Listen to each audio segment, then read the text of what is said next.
Families Divided is such an excellent name for this program. The clinical term for divided is splitting. So, what's the difference between clinical splitting or pathological splitting and the divisions that normally happen in families? There's a division that happens when someone dies. There can be a divorce where the nuclear family splits in a more or less collaborative way into two sections. But the term splitting implies something a little bit different.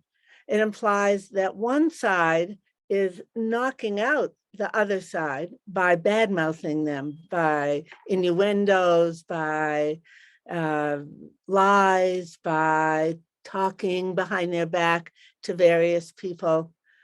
That's what we call splitting, making a group into us versus them and making the them or the her or him look really bad. So parental alienation does that with one parent. One parent does it against the other. In adult sibling alienation, one or several siblings are alienating, dividing, splitting off, cutting off, and deprecating another sibling. So why would a sibling do this? What are they fighting over?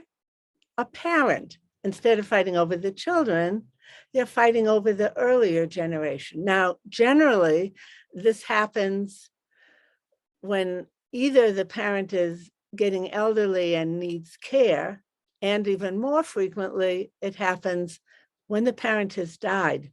Well, if the parent has died, what are they fighting over? It's not who loves whom or, they're fighting over two phenomena. Number one, who has the power and control over the inheritance money or assets?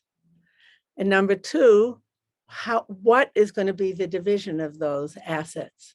So basically, after a parent dies, what's left is their estate.